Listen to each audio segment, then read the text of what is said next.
immediately fucking drop the camera. Okay. I got it. Now I'm tired with this upload.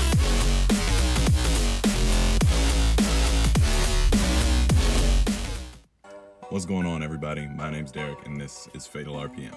So we're starting out in the car today, which can only really mean one thing. Go Good Day! Today is an install day. So it's really beautiful out today. It's kind of weird with it being like in the high 40s. We're definitely like hitting the 60s or so, but it's fall weather.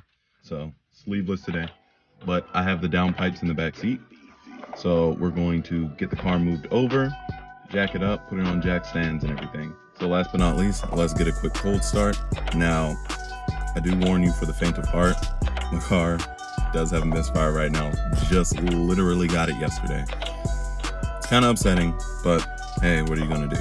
So no revs, just a cold start. Let's go.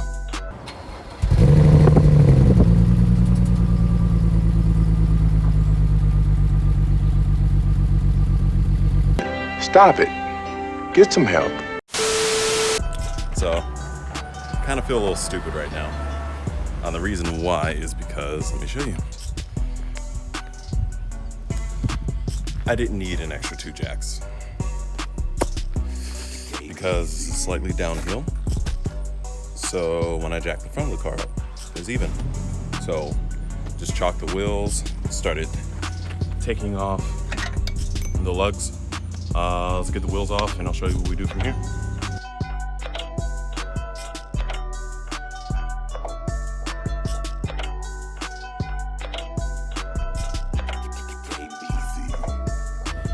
And this is where things start to get tedious. So we got to take all the plastics off from under just to expose everything. So wheel wells come out so that we can get these off, these back plastics, and actually might not have to take off the wheel wells. We'll see. I'll start on the bottom and then we'll go.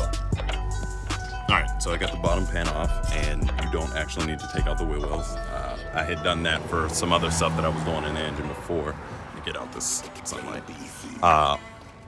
Yeah, all you need to do is take off the bottom pan. It's just a whole bunch of 8mm bolts, and then take off the little caps that were right here, just chilling right over there. Once you get those off, it's best to drain the coolant, and the reason why is because there's a hard line over here. Half of it's hard line, the other half of it is silicone, but the hard line bit of it is connected to, see, is there a better way for me to show you this? It connects to the heater hoses right here. So it goes into the heater core, comes out, and goes into a hard line right here. And then this hard line has a screw that goes into the subframe right up in here. That's a gigantic pain in the ass to get to. It's a lot easier.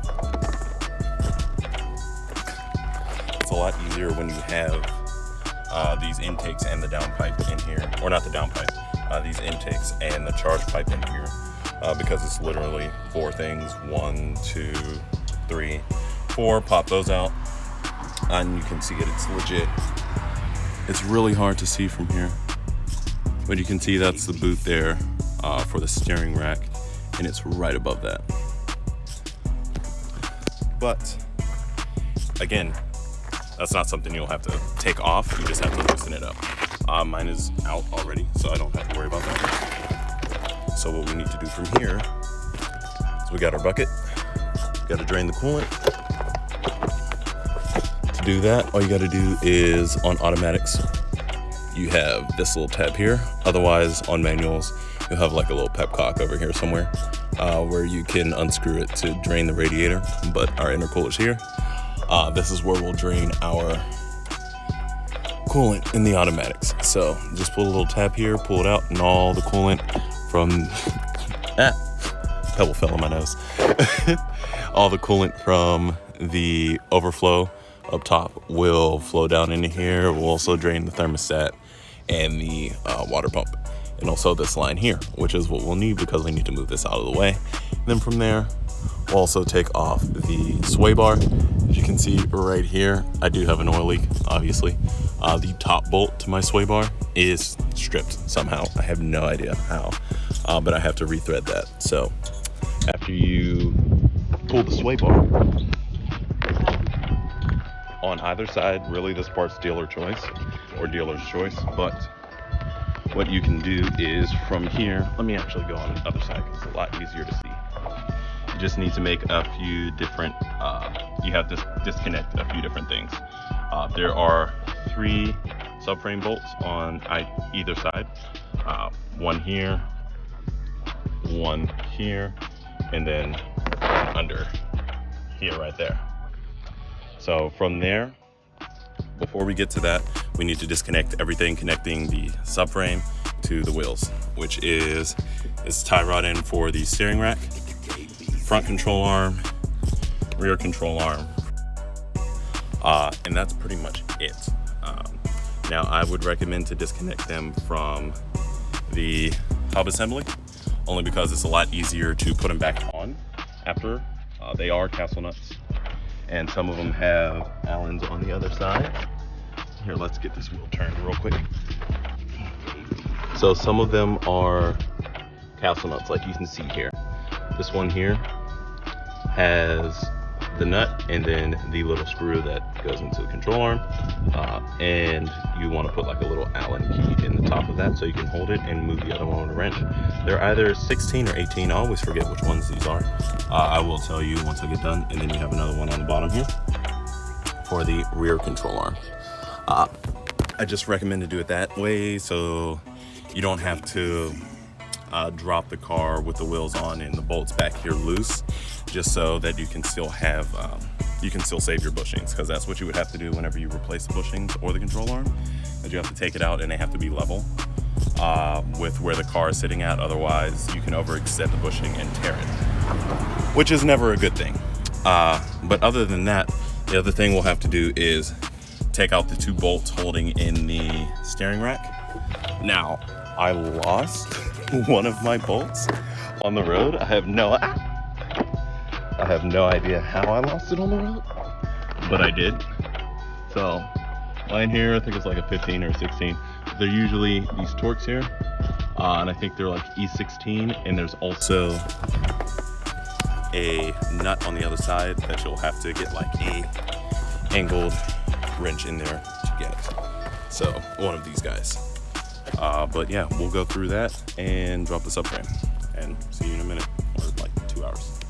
3 hours later. All right, so about an hour and a half to 2 hours and a busted cuticle later. Everything that needs to be disconnected is disconnected. I did end up doing the front control arm. I did end up undoing it from the subframe because that's nowhere near. That nut is an absolute pain in the ass to get to. But we got the front rear control arms and the steering. Oh wow, I'm tired. The tie rods for the steering column disconnected, as well as the sway bar out. Now it's just time to assemble this guy and then support the engine. So we got the tow hook in here firmly. I'm just gonna end up putting this thing together real quick, and yeah. It was very funny. No, it isn't. Yes, it is. It's like, where's my BMW? You know? Ballin'. No, your car is more expensive than mine anyway. Plus it's newer. I have a 2008. That don't mean nothing. People still think, BMWs carry it. I know, but I mean, like, you can have like a E36 Don't put me in and that be like, goddamn video. what's gonna do about it? Are you walking away? I'll feel you. Okay, that's enough of that then. All right. So yeah, we got the engine support bar up. Engine supported. He could sit on it, and possibly me. I'm not sure. I don't know if I'd want to. But yeah, so everything's out. We just need to take the bolt out from here. There's not one in there, but I'll get to that in a second. One there, and then the same places on the other side. Slowly lower it down, and actually I need to grab a wire to support the steering rack. So yeah, be right back. Okay, so forgot to do the wire. Had a whole thing. He knows what I'm talking about. I fucked up. Okay. We got the wire on. We're yeah. good. Yeah, so we got the wire on supporting the steering rack. We have the jack positioned under the car in the center, under the oil pan cover with a rag on the jack. So we can start lowering this.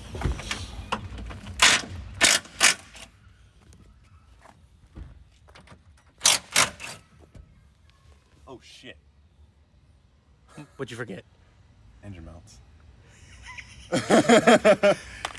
Wah, wah. Damn. Engine mounts, those are a thing. Yeah. Fuck. I really don't want to have to. You know, why don't you make this educational? When did they become a thing? Engine mounts have been a thing since I don't know. So. Hey, if you want to repeat this exact same process on my car, all of my motor mounts are broken. No. Okay. That's why it's sitting. The motor mounts are held in each one. There's one on either side of the vehicle. They're held in by 2 E-torques. Which ones, I can't remember. So I'm just going to grab this one. And we're going to get under the car to see which one it is.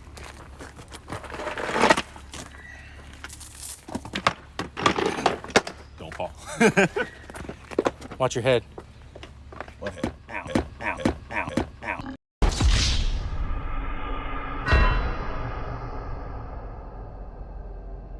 What head? Ow.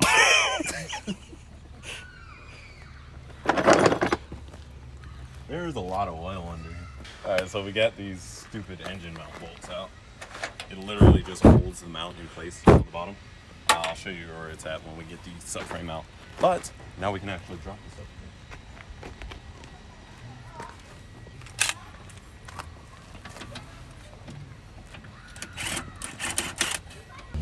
Now we just need to get the bolts out of the steering rack, and I think I'm tightening it. I am 100% tightening it.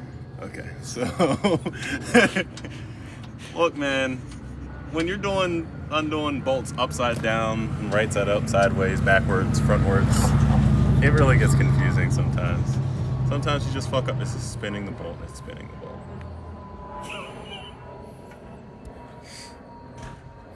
In the arms of the angel. Everything's good. Disconnected it. Moment of truth. Hey, she's free. And I'm as free as a bird now. Oh fuck. Come on. Okay, we're good. Oh god, this has to be censored. This is bad. This is like a murder scene right here. Oh my god. Oh my god. All your viewers are rolling over in their grave right now. Out with the old and in with the new. So the front turbo downpipe is not lining up whatsoever. This is way off. I recall Central Park in fall.